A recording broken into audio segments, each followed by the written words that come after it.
A paz do Senhor, irmãos. Vamos lá, amém? E o seu Teófilo? Cadê o Teófilo? Ok? Lembre, ó. Então você tem aqui, eu vou imaginar que isso aqui seja você, o Lucas, ok? E você precisa do Teófilo. Eu vou fazer um Teófilo aqui menorzinho, né? Aqui é o Teófilo, ó. Lucas, que é você, ok? E aqui o seu Teófilo. Ok? Teófilo. Muito bem. Agora eu queria que você imaginasse que, eu vou dar um resumozinho do que nós vimos ontem. Imaginasse que você precisa, efetivamente, estar lidando com duas realidades. O que nós falamos ontem de duas realidades são basicamente o quê? Você precisa vivenciar, por isso que no texto lá em Atos capítulo 1, versículo 1, diz que Lucas, falando para Teófilo, que iria descrever para ele o que Jesus começou a fazer e a ensinar. Fazer tem a ver com prática. Gente, o fazer vem antes de qualquer outra coisa. E eu vou falar aqui um negócio que não leva isso assim como nem como uma sugestão, mas é uma percepção minha andando no Brasil inteiro e fazendo isso na minha própria igreja. O que as pessoas efetivamente precisam, quando elas se convertem, chegam na igreja, não é daquele catatal de assunto que você vai passar para ela, o que é igreja, o que é Jesus, o que é não sei o quê. Gente, eles não precisam disso. Eles precisam de um ambiente acolhedor, eles precisam de resolver as suas demandas, eles precisam de carinho, eles precisam do fazer, no sentido de um acompanhamento, ir buscar ele em casa, responder dúvida, de tal maneira que aquela questão pesada do ensino, da instrução, isso vem depois, devagarzinho. Primeiro, como eu disse, eu digo sempre, ganhe primeiro a pessoa para a igreja. Ganhe primeiro a pessoa para a igreja. E essas coisas, essas outras demandas, a gente vai... Muito obrigado. Um azulzinho aqui. Essas outras demandas vão acontecendo devagarzinho. Eu bato na tecla que você, tendo um bom culto de doutrina e uma boa escola dominical, cara, aí depois o acompanhamento individual ou em grupo do discipulado, que é atender as demandas, resolver os conflitos pessoais, isso, o discipulado é para isso. Mas, enfim, o que acontece dentro desse quadro aqui, dentro dessa realidade aqui? Acontece duas coisas que precisa estar, o seu Teófilo precisa estar envolvido. Qual que é? É o fazer, e o fazer, gente, não é fazer, aqui o fazer tem a ver com vivenciar, tá? A vivência. Fazer tem a ver com vir no culto, fazer tem a ver com estar num grupo pequeno, de crescimento pessoal, de atendimento, onde tem um facilitador, que é um discipulador. Isso é o fazer. Agora, o ensinar, que tem a ver com aprender, aí sim é outra questão que precisa estar acontecendo. Duas realidades básicas que Lucas entende que o Teófilo precisa. Teófilo precisa disso. Agora, olhe para cá. Onde é que entra o fazer? Onde é que entra o fazer? O fazer é o livro de Atos. E o ensinar? O que é o ensinar? Eu estou recapitulando de ontem, tá? O Evangelho de Lucas. Você entendeu? Essa é a grande verdade. E interessante, olhe para cá. Interessante que o Lucas, quando ele escreveu o Evangelho e depois o livro de Atos, ele só escreveu, segundo o que ele disse lá no Evangelho de Lucas, ele só escreveu para confirmar aquilo que ele já estava fazendo e ensinando. Ele só colocou em ordem, Tiago, as coisas, para ele ter certeza, para ele, se quisesse recorrer para fazer uma pesquisa depois, ele tinha ali. Ou se ele quisesse compartilhar com alguém, tinha ali os documentos, mas aquilo que está no Evangelho de Marcos e no livro de Atos, o Lucas já fazia com ele. Isso é lindo. Você tem que olhar nessa perspectiva. Tudo bem? Muito bem. Essas questões são tão fundamentais que, se a gente não fazer uma leitura correta por exemplo, do livro de Atos dos Apóstolos, na perspectiva do Teófilo, a gente perde muito. Inclusive, achar que o livro de Atos é um livro de história. E não é como se fosse um ensaio. Tá? Alguns de vocês aqui são, talvez, historiadores, estudaram história e sabem que o livro de Atos não passa no crivo de uma história do ponto de vista acadêmico, porque ele é uma catequese. É como se ele fosse pegando testemunhos isolados, porque ele está querendo convencer um novo na fé que vale a pena congregar numa igreja. É só isso. O fato é que o livro de Atos é uma tentativa de convencimento que o Teófilo precisa estar inserido numa igreja. E essa igreja é um lugar de comunhão, essa igreja é um lugar onde valoriza a palavra, essa igreja é um lugar onde se ora, essa igreja é um lugar onde se testemunha com a vida e, sobretudo, é um ambiente onde o sobrenatural de Deus está presente. Isso é muito interessante. Teófilo precisa entender isso, porque Teófilo é grego. Ele tem uma mentalidade cuja metafísica se remete aos deuses. Você entendeu? E agora ele tem que desconstruir toda aquela cosmovisão platônica, né, dos deuses, dos mitos gregos, e centralizar agora em Jesus, que ressuscitou, que é real, e na sua comunidade, onde ele está inserido, que é a igreja local. O livro de Atos é só para isso. Não tem outra finalidade. Estou falando de Lucas, o autor. Agora, por trás disso, tem Deus trabalhando o texto para chegar até nós e ser uma bênção, que é o livro de Atos. Mas, em termos de discipulado, o livro tem a finalidade de alcançar uma pessoa. Já pensou? O Douglas escreveu um livro só para uma pessoa? Mas ninguém, não quer, só é para essa pessoa, eu vou escrever só para ela. E se eu vê-la crente e seguindo a Jesus, aí eu vou ficar satisfeito. Amém? Amém? Muito bem. Agora, cadê a sua página 50 e quanto? E 4? 50 aí? Isso, mas agora eu quero que você vá para a página 54, que está do lado aí, e você... Uma das coisas no livro de Atos que é muito comum é que os crentes acreditam muito na oração. Não, desculpa, não é na oração, eles acreditam em Deus. A oração é um meio, ok? Esse negócio de acreditar muito na oração é idolatrar a oração. A oração é um meio. Uma vez um amigo meu estava dando um estudo e depois, no final, eu tentei corrigir ele. E ele não deu a mínima para mim. Ele estava falando que a oração é comunhão com Deus.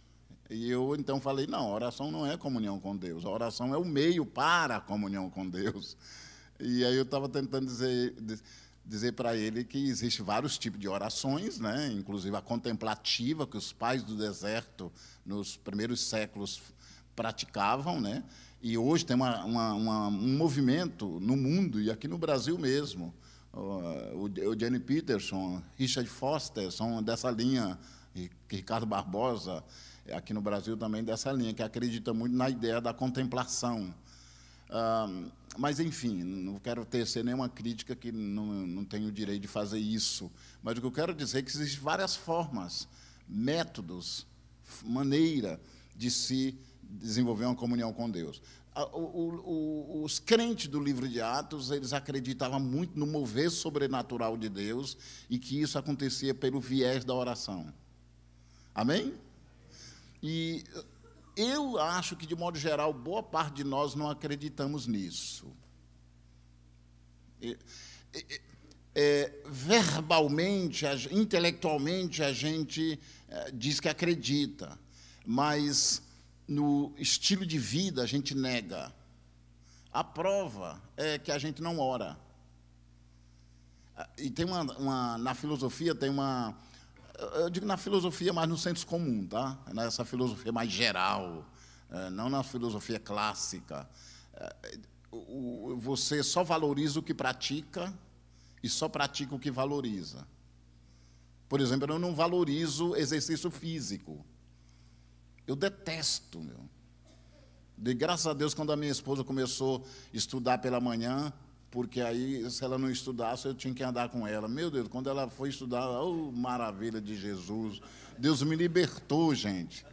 Meu Deus do céu, eu acho uma perca de tempo. Mas você que é médico, você que entende que isso é um valor, você diz, eu vou te pegar aí, na hora que terminar aqui, eu vou sair por ali, ó, para você não vir falar comigo.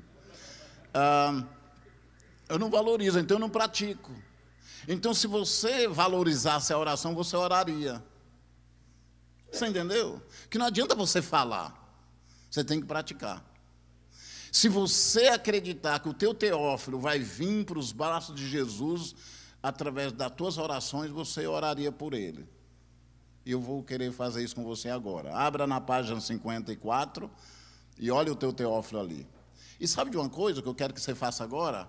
Lembra que você ficou ontem com 3? Lembra? Todos estão lembrando? Levanta a mão. Nem todos. É que tem gente que talvez não veio ontem à noite. Então, se você não veio ontem à noite, espera um pouco. Eu queria agora que você olhasse para esses 3 nomes que você selecionou ontem à noite e dos 3 verificasse qual é aquele que está mais possível de você focar nele. É o número 1, você vai focar nele primeiro, nos próximos, quem sabe, 30 dias. E eu quero sugerir que você ore todo dia por ele, pelo menos 5 minutinhos. E para isso você tem que fazer, fique à vontade para você fazer como quiser, mas é tipo fazer um cartãozinho pequenininho, assim, ó, ok? Aí você coloca assim, meu Teófilo. Aí coloca Teófilo entre aspas, porque tem um Teófilo original, que é o de Lucas, o seu Teófilo. E aí você vai colocar assim, 1, 2, 3, mas você vai colocar o número 1 como a tua prioridade para orar nos próximos 30 dias. Deixa os outros aqui. Algum de vocês pode dizer, não, eu vou colocar 5, não vou deixar só 1 não, e nem só 2, não só 3, vou colocar 5. Fica à vontade, mas você vai priorizar o número 1. O que significa priorizar? É que você vai usar um tempo de 10 minutinhos diário para orar por essa pessoa. Eu acredito que Lucas orava pelo seu Teófilo. Ok? Eu acredito. E orar no sentido assim, Jesus, abre o entendimento dele. Diabo, sai de perto dele. Você entendeu? E dizer, Jesus, coloca alguém cruzando o caminho dessa pessoa para falar de Jesus, para ele ter um impacto com o sobrenatural. Que o próximo momento que eu vou ter com ele, que ele toque no assunto, que ele pergunte sobre coisas espirituais, para mim entrar, que ele abra um leque. Senhor, tu é o maior interessado nisso, então facilita as coisas aí, Senhor. Me ajuda, né, Senhor? Né? Porque você quer fazer sua parte, não quer? Amém? Aí, amém está fraco. Hoje, também, cafezinho não tinha bolacha, né? Tinha? Então. Muito bem. Eu queria que você colocasse a mão em cima desse nome. Eu sei que vai pegar os outros nomes, mas você foca nesse primeiro nome que você acaba de selecionar. E eu queria sugerir que você fizesse uma primeira oração específica por ele. Amém? Vamos lá? Curva a sua cabeça, olhe para o nome. Senhor, aí está esse nome. é tua criatura. O teu filho está, Senhor, agora pondo a mão sobre o nome dessa pessoa. E no nome e na autoridade de Jesus Cristo, essa pessoa te pertence. E se te pertence, Senhor, aqui estamos nós dispostos a fazer a nossa parte. Portanto, agora, Senhor, esteja agindo sobrenaturalmente na vida dessa pessoa. Onde ela estiver, que um mover sobrenatural do Senhor, do Espírito, esteja agora agindo ali.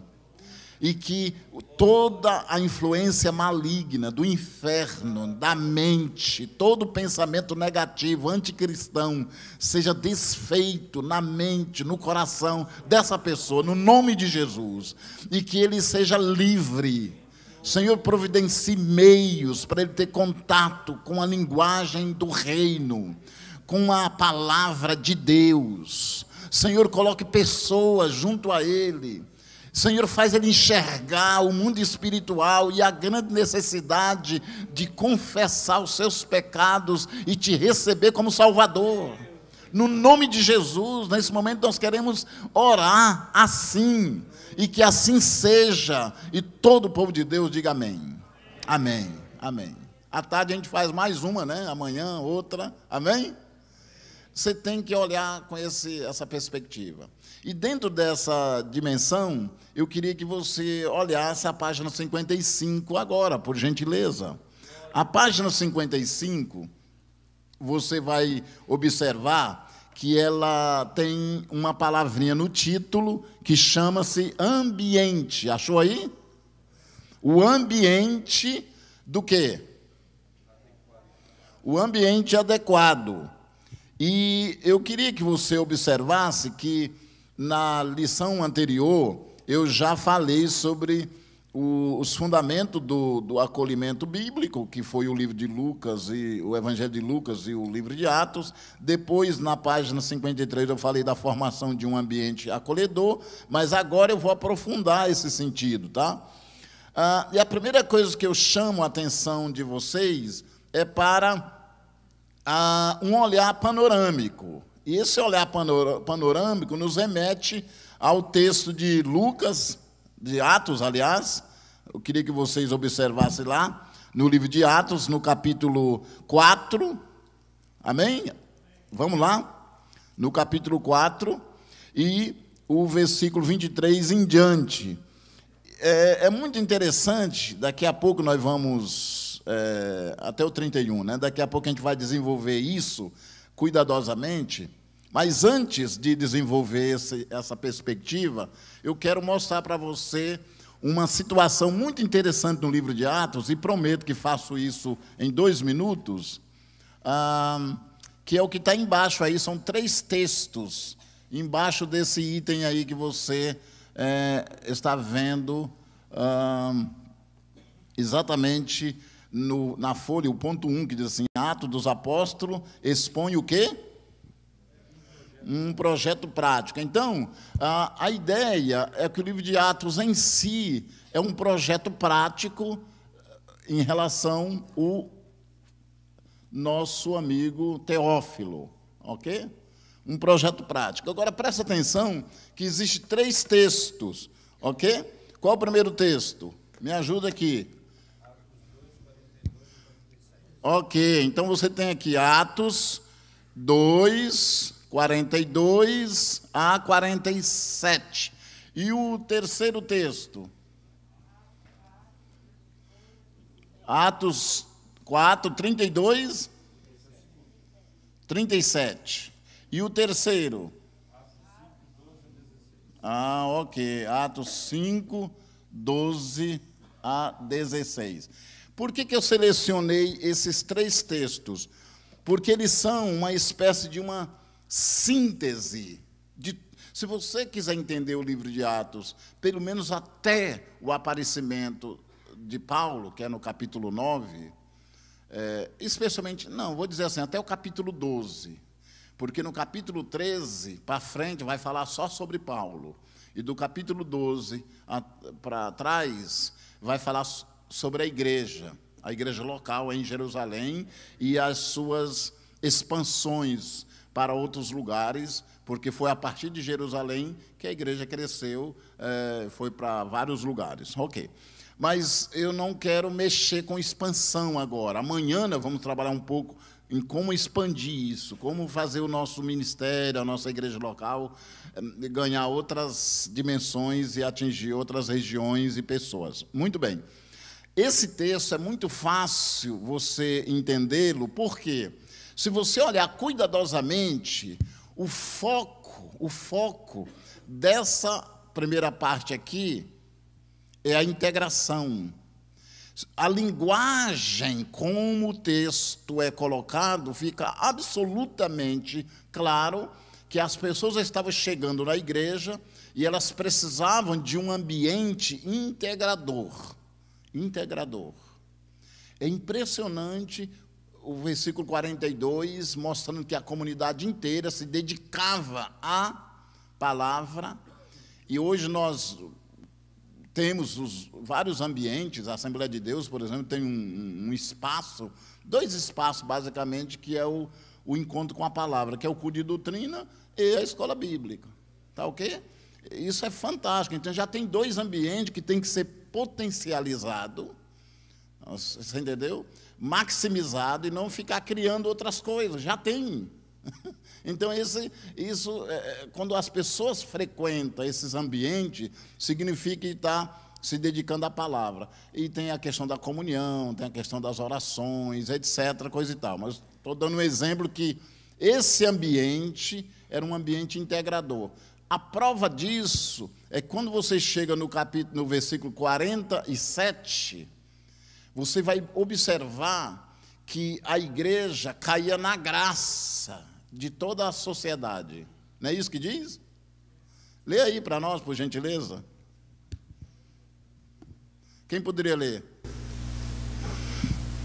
Louvando a Deus, caindo na graça de todo o povo, e todos os dias acrescentava o Senhor à igreja aqueles que se havia de salvar. Ok. Olha que coisa interessante, pastor Sérgio. Eles não tinham departamento de evangelismo. E nenhum departamento de discipulado. Eles tinham a igreja. Todo mundo evangelizava e todo mundo discipulava. Nós criamos uma dificuldade enorme na igreja hoje, porque nós temos o departamento de oração, não tem? Tem? Não pode, né? Que não pode, a gente não pode falar que não pode. Mas quando eu crio os intercessores, eu estou terceirizando. Não, todos nós temos que orar, todos nós temos que evangelizar. Um amenzinho ali, assim, fraquinho, mas está bom para começar. Você entendeu, gente? Então nós criamos uma confusão. A igreja lá no primeiro século, ela era orgânica. Todo mundo fazia tudo. A gente departamentaliza para criar cargo, para exercitar a carne. Vai tirar o irmão do cargo para você ver. Vai tirar. E se ele tiver uns 30 anos de igreja? E se ele tiver o avô dele que tinha sido professor daquela sala de escola bíblica? O pai dele, o tio dele, aí não arranca nem com oração e jejum. Não sai. Então, é porque a gente cria o problema. A coisa é orgânica, ok? Muito bem. Vamos evangelizar? Vamos todo mundo. Vamos orar? Vamos todo mundo. Porque é isso, a igreja é isso. Mas ok. Então, esse ambiente é integrador, as pessoas chegam já se envolvendo. Elas chegam já se envolvendo. Tudo bem. E aqui esse texto é fantástico, porque fundamentalmente, eu não vou lê-lo, por gentileza, mas ele vai trabalhar a ideia do social, do ser humano integral. Ele vai atender às demandas. Aqui é só o acolhimento. Você entendeu?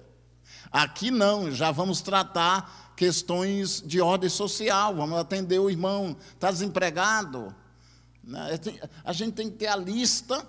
Você que é pastor de igreja aqui, talvez para o pastor Sérgio é mais difícil, mas você que é pastor de uma igreja abaixo de 500 membros, você tem que ter a lista dos desempregados. Na minha igreja tinha um culto do desempregado.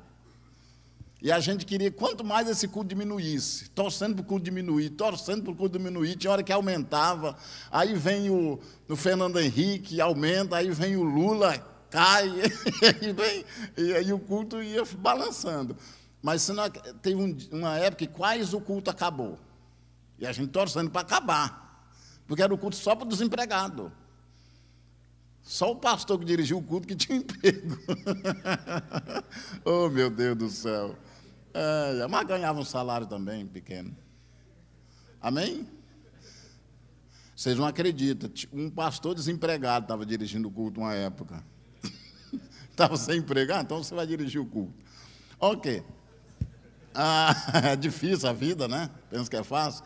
Mas eu não vou ler o texto, mas é incrível como é que esse projeto prático da igreja primitiva, ele era acolhedor, porque ele envolvia as pessoas, mas tratava das questões pontuais dele. Você precisa do quê? Estou com um problema em família, vamos ajudar. Tem um parente que precisa ir para um centro de recuperação, vamos ajudar. A igreja faz bem isso, não faz? Quando você vê o que a Assembleia de Deus de Joinville está fazendo, ontem com aquele projeto do Leandro, né? Fantástico, né? Isso é um exemplo. Gente, o que está acontecendo no Brasil é algo fenomenal. Igrejas locais fazendo coisas incríveis, incríveis. Ninguém segura os evangélicos nesse Brasil mais. Nós crescemos. E no 1980, quando eu me converti, nós éramos 6% da população, nós éramos os bíblias, né? Era até vergonhoso ser crente, né?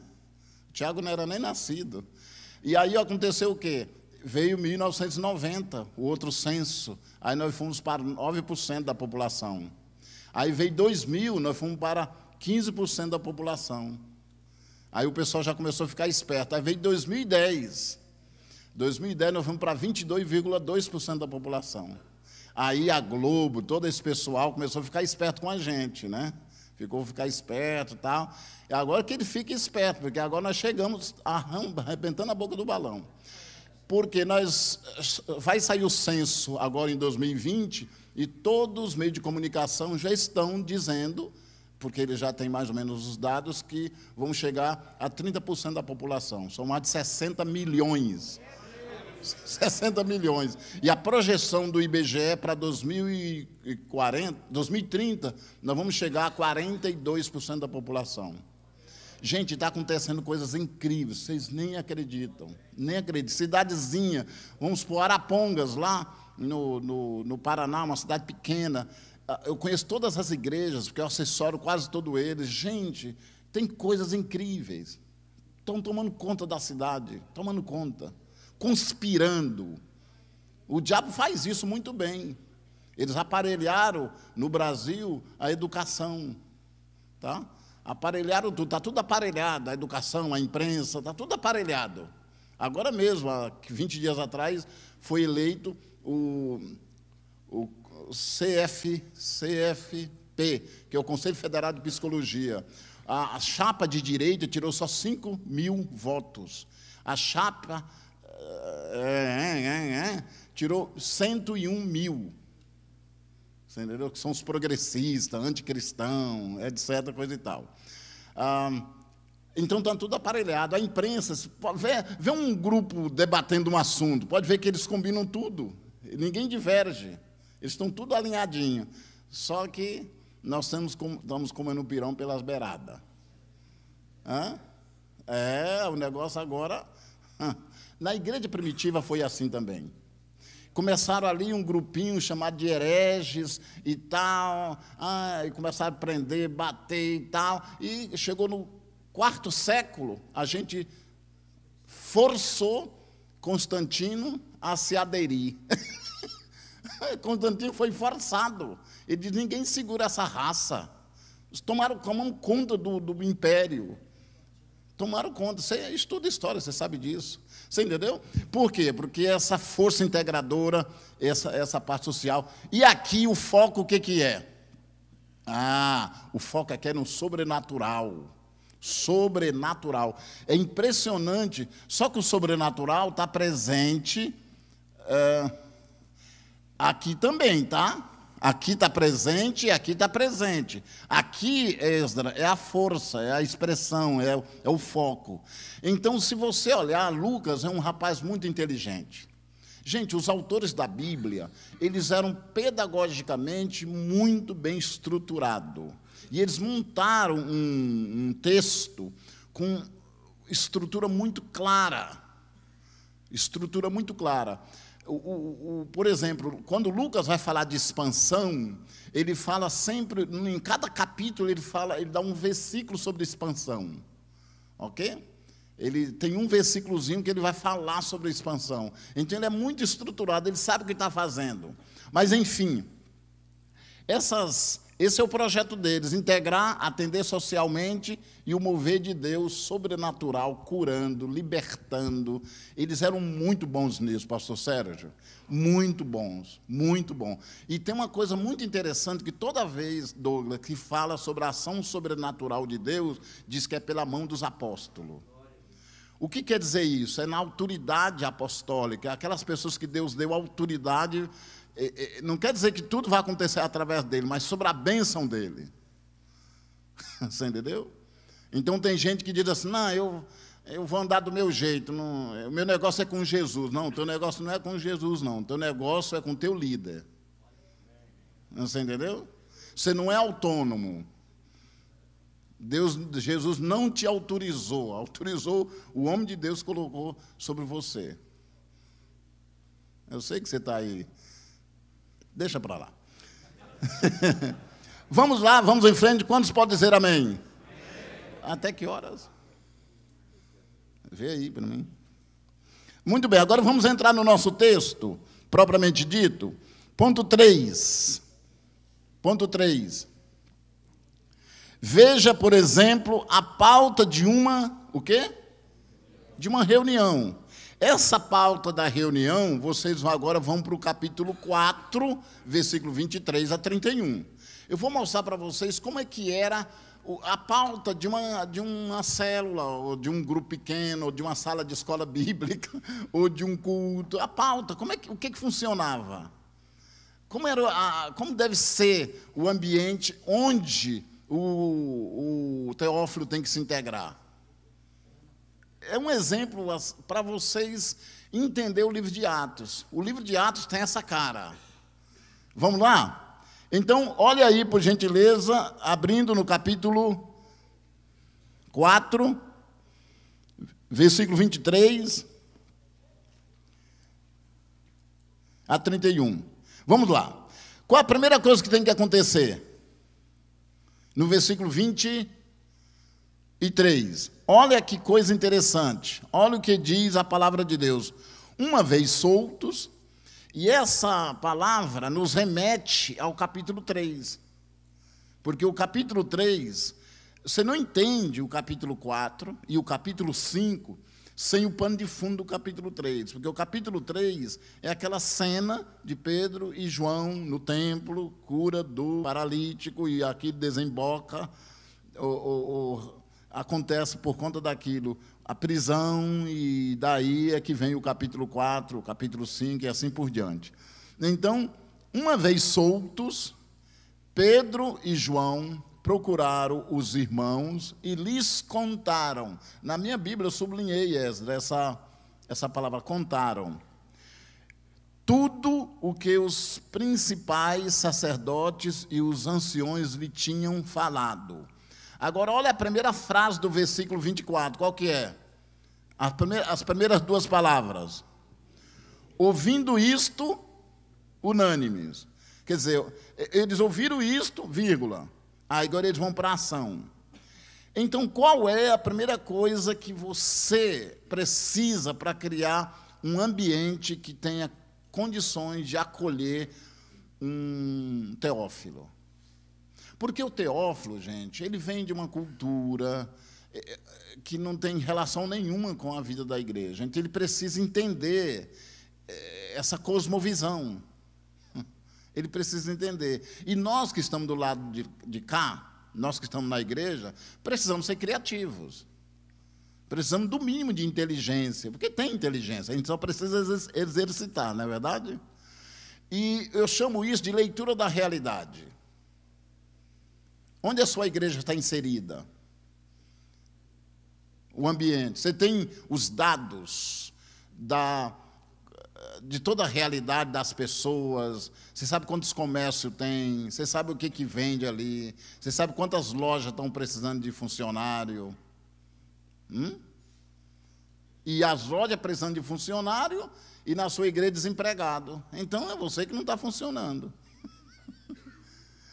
Isso é leitura da realidade. Você entendeu? Por exemplo, eu estou criando, há 5 anos, pastor Sérgio, eu estou criando um projeto para atuar com pré-universitário. Quando isso me despertou, o que eu fiz?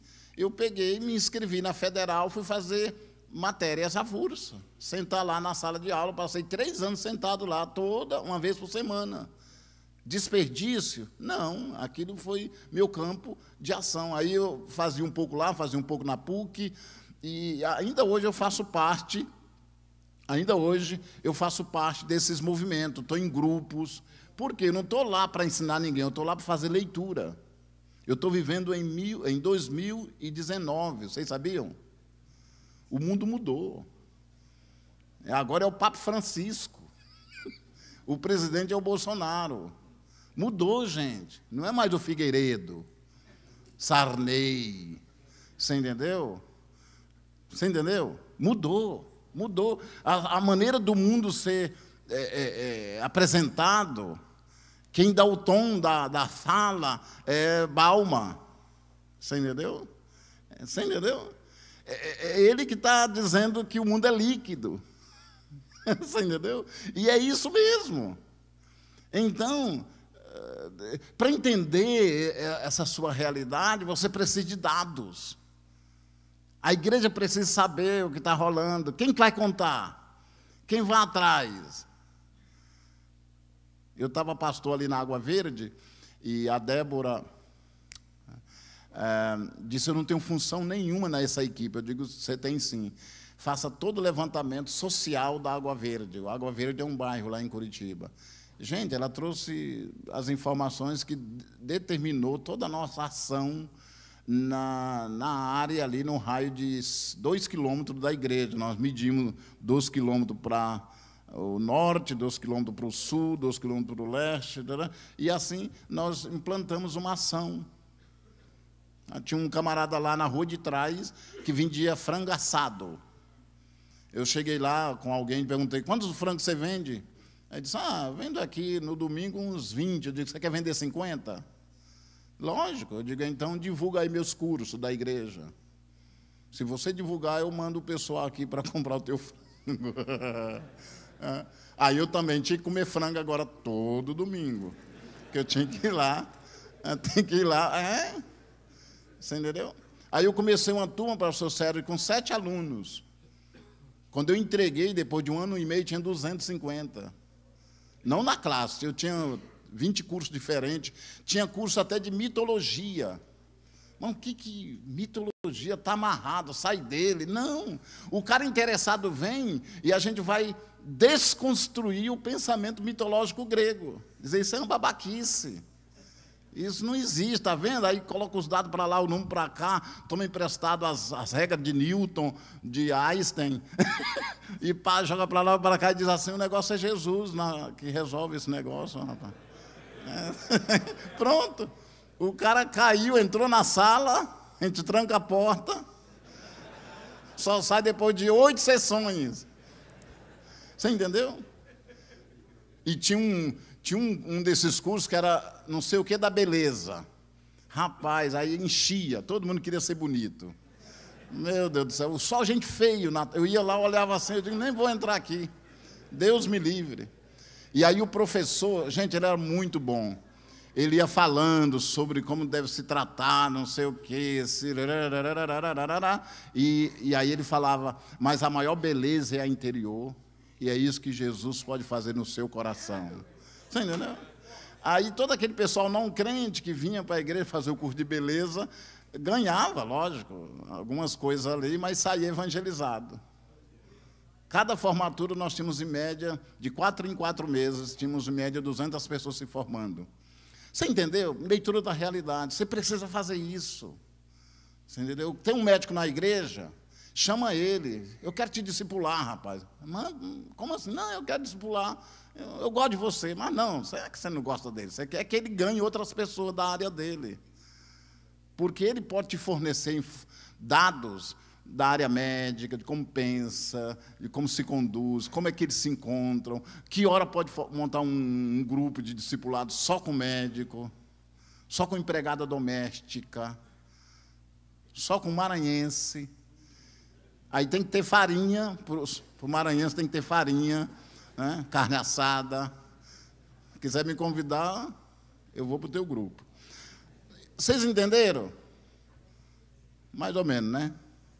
Mas é assim mesmo, a coisa vai piorar. A segunda coisa, com base nisso, o que eles fizeram? O que eles fizeram? Unânimes fizeram o quê? Oraram, né, gente? Oraram. Mas não é o departamento, pastor Sérgio, das irmãs do ciclo de oração que está orando, não. A gente joga tudo para eles. E coitado das irmãs, né? Tem aquela lista enorme, meu Deus do céu. Eu tinha uma igreja que a gente mandava a lista por semana do que as irmãs tinham que orar. Rapaz, só a lista dava medo. Eu digo, eu não vou para esse grupo, não. Não, gente, a lista tem que ser distribuída na igreja. A igreja tem que orar. Nós temos que orar. Todo mundo tem que... É unânime, todo mundo. Você entendeu? Vamos... Por exemplo, tem uma igreja lá em Arapongas que projetou ter 200 novas pessoas esse ano. Você entendeu? Aí eles, vamos orar sobre isso, vamos mandar esse pedido para o departamento. Eu digo, não, sai fora. A igreja que vai orar. Vocês têm que jogar isso no culto, que o alvo é ter 200 novas pessoas na igreja. E aí, sim, no culto eles estão tendo um momento de oração, eles instruem as pessoas pelos grupos de WhatsApp para orar, e enfim, tem programas para eles orarem diariamente, e Deus está abençoando. Parece que eles já fizeram 2 batismos em torno de 100 e poucas pessoas. Então, pode ser que não bata a meta, mas, como diz a Dilma, né? Vamos lá. Vamos lá. Você entendeu ali, na letra B? Toda reunião prossegue num clima de oração, ressaltando a imagem de Deus como Criador. Você pode olhar que no versículo 24 não tem nenhum pedido. É interessante que a gente vai orar e já senta pedindo, Deus, faz isso, faz isso. Gente, se eu fosse Deus, eu digo, cara, começa correto aí, rapaz, essa oração. O versículo 24, a primeira coisa que eles fazem é reconhecer que Deus é soberano. É que Deus é Senhor, que a salvação das pessoas é Ele que faz. A gente não salva ninguém, gente. A gente tem só que evangelizar. Fale de Jesus, que Deus faz o milagre. Você entendeu? Você não faz nada. Quem produz é a árvore, não são os ramos. É a árvore, é Jesus que dá fruto, através de você. Agora você fica aí parado, esperando as coisas acontecer, aí não acontece nada. Tá? Mas enquanto não está acontecendo nada, pega o livrinho, né? Agora volta ao momento Malafaia, ok, da frutificação, vai te ajudar e vai correndo quando terminar, que tem poucos, tá? Atropela todo mundo, passa por cima para pegar o seu. Ok? Vamos lá. Oração. Agora, olha o que acontece no ponto C, leitura da palavra de Deus. É muito interessante esse texto, o versículo 25 e 26. Mas antes, você viu ali o 24, né? Ouvindo isto, unânime, levantaram a voz a Deus e disseram, Tu, soberano Senhor, fizeste o céu, a terra, o mar e tudo que nele há. É só exaltação, dizendo que Deus é soberano, que Deus pode, que Deus é, e estamos conversando. E aí o 25, disseste por meio do Espírito Santo, por boca de Davi, nosso pai, teu servo, porque se enfureceram os gentios e os povos imaginaram coisas vãs, os reis da terra se levantaram e as autoridades se juntaram contra o ungido e contra o seu ungido, contra o Senhor e contra o seu ungido. Versículo 27, porque, de fato, nessa cidade, Herodes e Pôncio Pilatos, com gentios e gente de Israel, se juntaram contra o teu santo servo Jesus, a quem ungiste. Versículo 28, para fazerem tudo que tua mão e o teu propósito predeterminaram. Versículo 29, agora, Senhor. Se você olhar o versículo 25 até o 27, eles estão, eu vou juntar aqui a letra C e a letra D, eles estão dizendo assim, Deus, o que está dito na tua palavra está se cumprindo em nós. É isso que eles estão dizendo. O que foi dito na palavra está se cumprindo na nossa vida. Você entendeu? Por isso que ele chega no versículo 28 e ele usa essa expressão depois, qual que é, que eu li para vocês? As primeiras duas palavrinhas. As primeiras duas palavrinhas no versículo 28. Ok? Vamos lá? Olha o versículo 28, ó. Agora, Senhor. Agora quer dizer, agora daqui para frente. Agora é que nós estamos situados na realidade, nós exaltamos o teu nome, a palavra de Deus está se realizando em nós estamos sendo perseguidos, mas a gente sabe que isso faz parte. Tu disseste na tua palavra que ia se levantar, que pessoas iam nos perseguir, então estão nos perseguindo, glória a Deus. Você entendeu? Eles estão dizendo que o que Deus disse na palavra dele está se realizando na vida da igreja. É uma percepção que eles têm, isso é interessante, para o bem ou para o mal. No caso aqui, eles estão sendo perseguidos. Você entendeu? Tem um dizer por aí que vocês defendem talvez a ideia, e não é errado defender, eu não acho que devemos radicalizar, mas que a gente cresce melhor na perseguição, né? Debaixo do pau. Eu não quero apanhar para aprender, gente. Poxa, basta meu pai, rapaz. Meu pai me batia demais. Meu pai me bateu por dia 2 vezes. Já apanhei, mas não, mereceu. Não? Mas, então, o que eu quero dizer é que tem como a gente aprender sem apanhar. Não tem? Tem. Eu não sou radical, que a gente tem que aprender só na tribulação. Não, tem que aprender observando, vivendo, e assim a gente vai aprendendo. O que efetivamente eles estão passando é uma situação muito triste, porque eles estão sendo perseguidos, estão sendo presos, e eles estão dizendo o quê? É a palavra de Deus se cumprindo na gente. Olha que percepção. Então, o que eu quero dizer é que o que está na Bíblia tem que se realizar na nossa vida, na vida da igreja.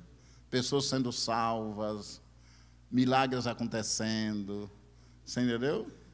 Por exemplo, eu fui na casa dos meus pais, meu pai mora no Maranhão, está com 84 anos, e ele amanheceu com um problema sério. E ali ele estava apavorado. E quando eu levanto um pouquinho mais tarde, meu sobrinho que cuida dele estava apavorado, não, tem que levar no médico e tal. E eu cheguei perto dele, pus a mão no ombro dele, e ele diz, ora por mim. E eu tinha que sair, tipo 1 hora depois, para ir para São Luís, e aí eu orei.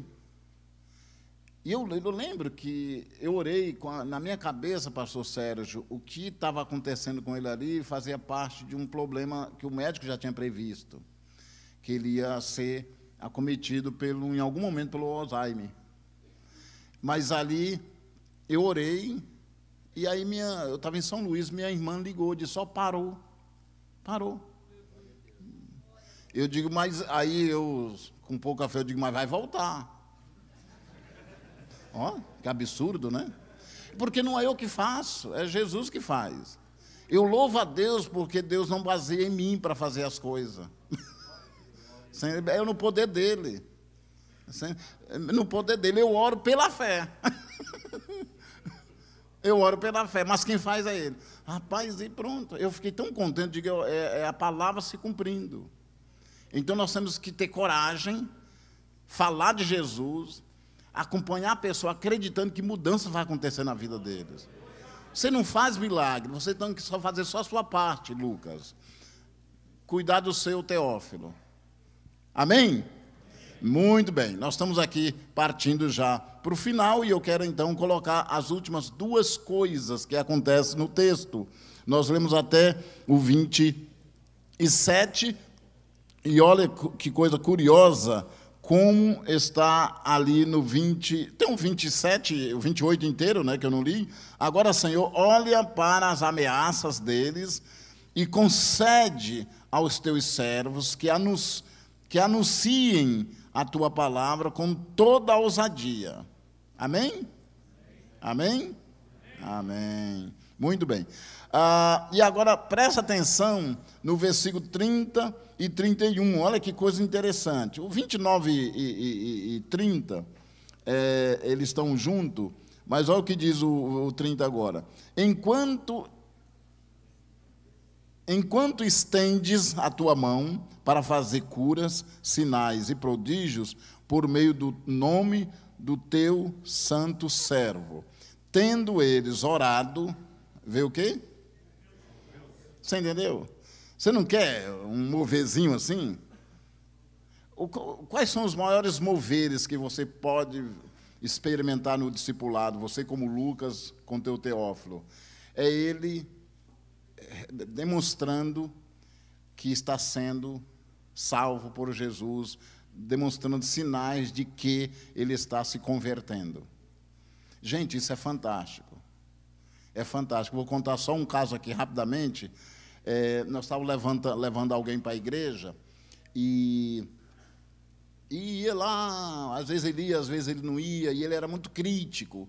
Aí teve um dia que eu cheguei de uma viagem, era mais ou menos 10h30 da noite, no aeroporto, e então minha esposa foi me pegar no aeroporto. Quando eu chego, ela disse assim, você não sabe o que aconteceu hoje no culto?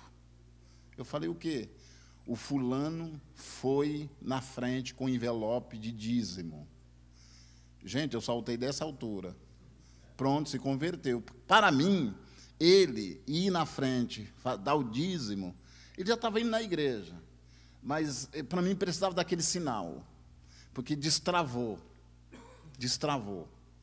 Porque era para mim, era um sinal muito significativo. E aí, eu sei que eu só tenho 12 minutos, mas a gente precisa entender os níveis de compromissos na igreja, ok? Os níveis de compromisso na igreja precisam ser compreendidos, ok? Níveis de compromisso, ou compromissos, né?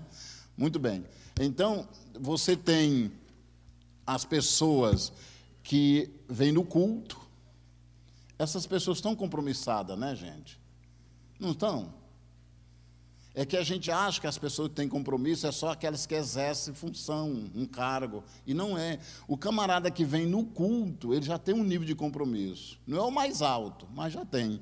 Outro nível de compromisso, que é muito interessante, são as pessoas que dão oferta na igreja.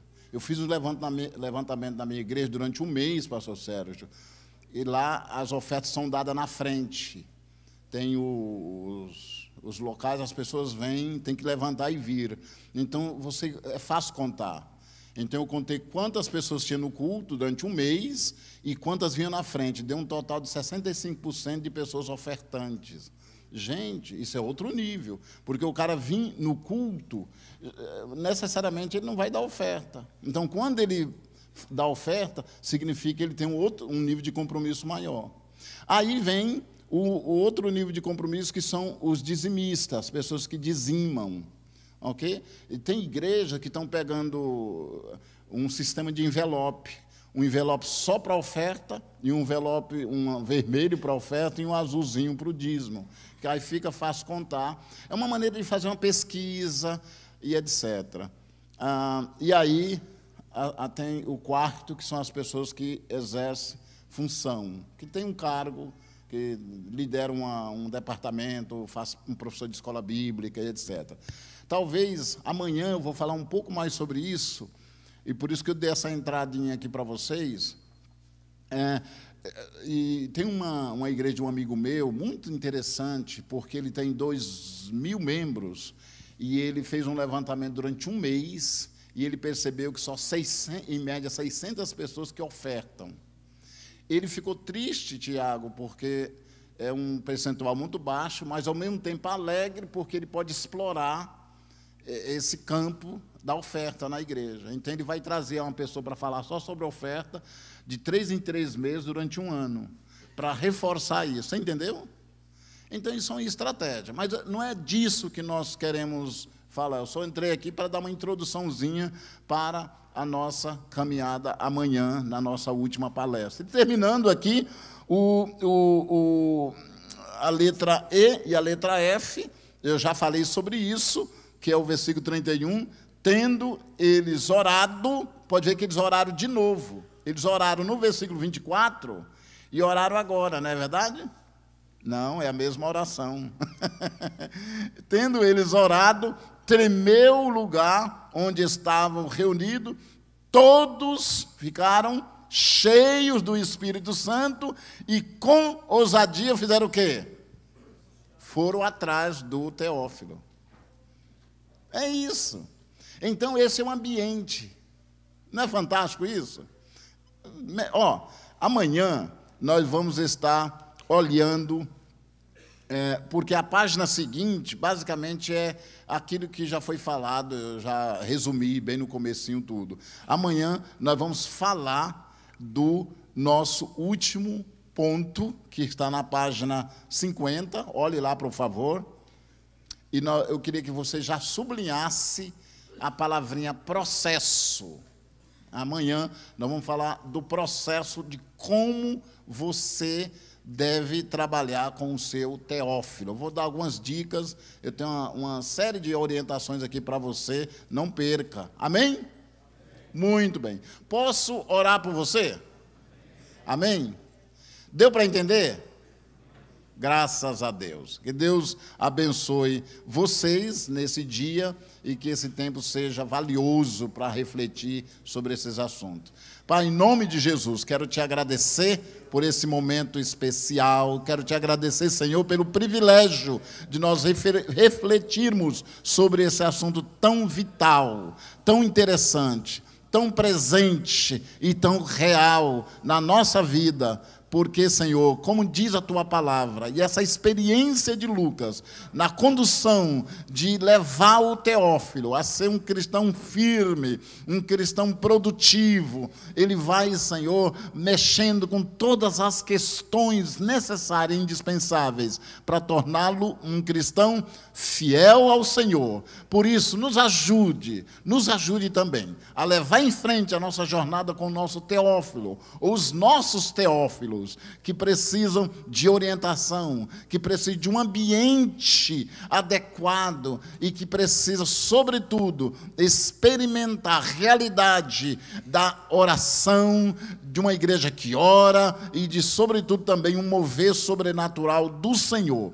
É assim que oramos, Senhor, porque nós acreditamos no poder que o Senhor tem e o Senhor pode nos usar para encontrar, discipular essas pessoas que o Senhor tem colocado nas nossas vidas. No nome de Jesus, é assim que oramos, e assim seja, e todo o povo de Deus diga amém.